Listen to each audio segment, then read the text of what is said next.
All right. Today, I'll be teaching from Genesis chapter 1, verse 1 to verse 19. All the way from the first day to the fourth day. And we'll get into all the other ones. The other days. Another day. But right now, we're going to focus on chapter 1 through 19 to the fourth day. And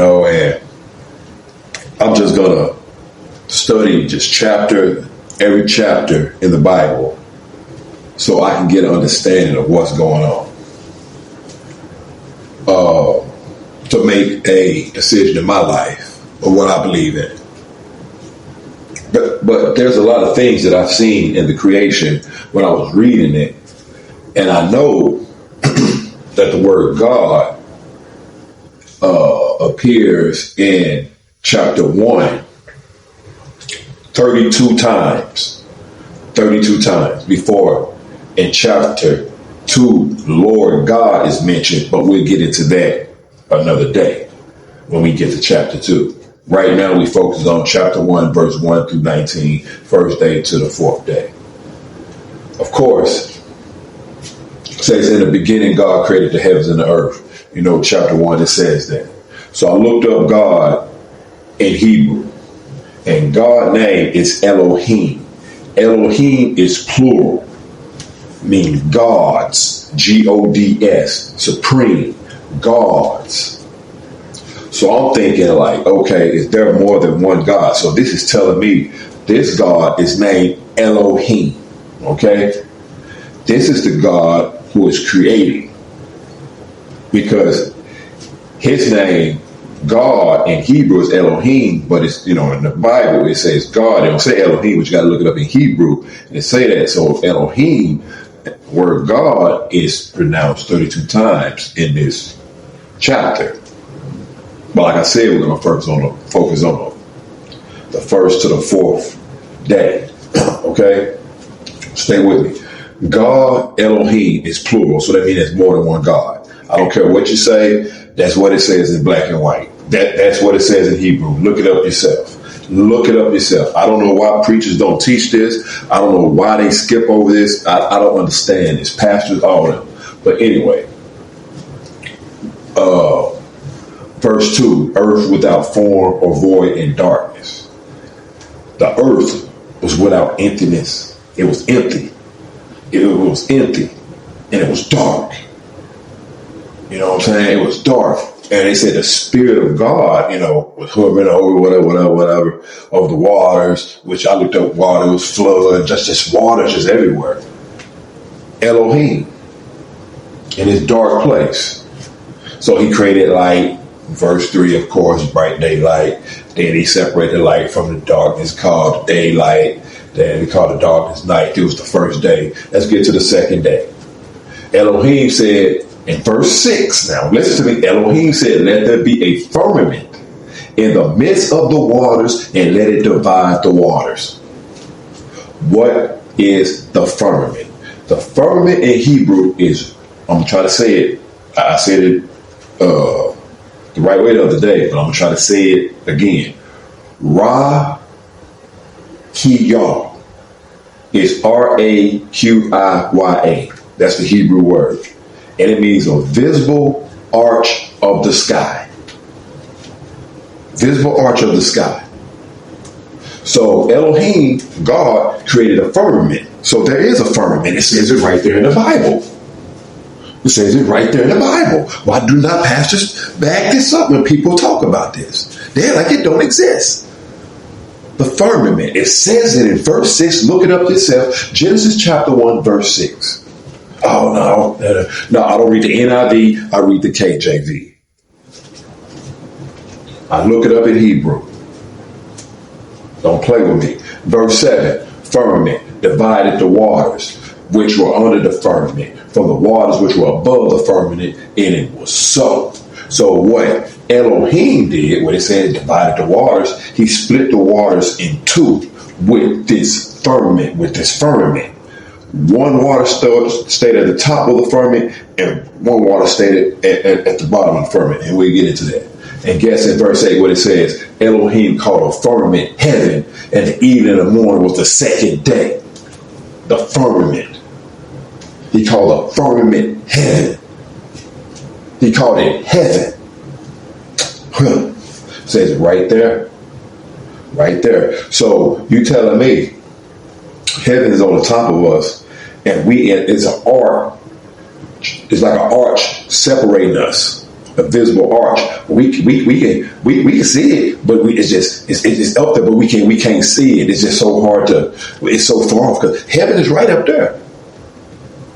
Now I'm figuring out when people have near-death experience, they say, my body floated up to the ceiling because you're going back up to heaven where you came from.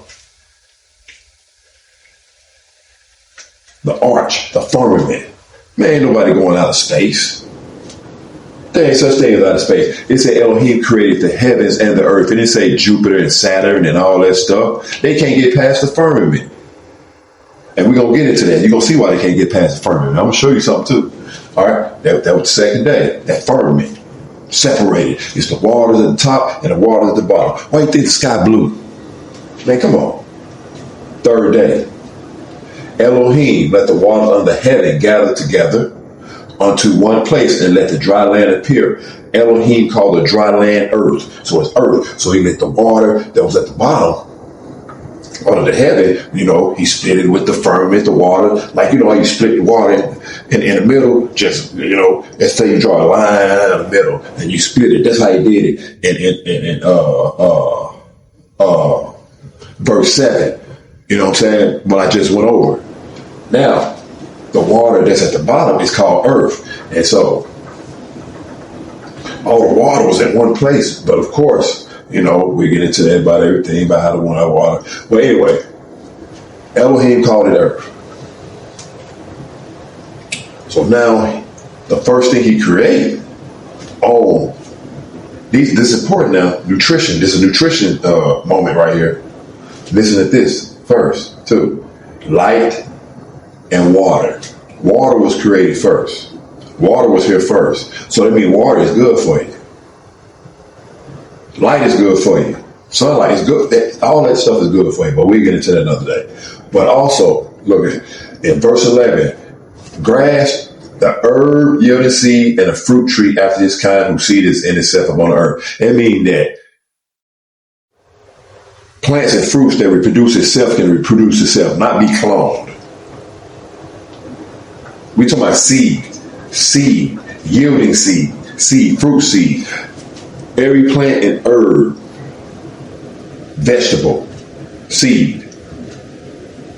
If you see anything seedless, it's not good for you. It's not real. So we get into that another day. Evening and morning, this was the third day. It's going to get good now. Fourth day. It's the fourth day. And Elohim said, let there be lights in the firmament of the heaven to divide the day from the night, and let there be for signs and for seasons and for days and years. Verse 15, let them be for lights in the firmament of the heaven to give light upon the earth. Elohim made two great lights, the greater light to rule the day and the lesser light to rule the night. He made the stars also. And Elohim set them in the firmament of the heaven to give light upon the earth, rule over the day and over the night, and divide light from darkness. This was the fourth day. Guess what? What did he just say? He placed them lights at. Where did it say that Elohim placed them lights at? What did it say that Elohim placed them lights at? In the firmament of the heaven to give light upon the earth. What is the firmament? Heaven. The arch in the sky. The sun, the moon, and the stars are in heaven, and it's shining and giving light upon the earth. And look what? To divide the day from the night and let them be for signs and for seasons and for days and for years. Well, it says right there in black and white. Read it. Genesis chapter 1, verse 1 through 19. Go to verse 17. And he said, Elohim set them in the firmament of heaven to give light upon the earth. Verse 16, he made two great lights to rule the day and the lesser light to rule the night. He made the stars also. He said, let there be for lights in the firmament of the heaven to give light upon the earth. And where did he place them lights? Elohim set them in the firmament of heaven to give light up on the earth. So when you see them stars and stuff, you're looking into heaven. You're looking into heaven. You just can't see what's going on up in heaven. You look up right now, you look at them stars. You're looking up. You're looking up. You're looking at heaven. It's right there. It's right there. That's all I can say. It's right there.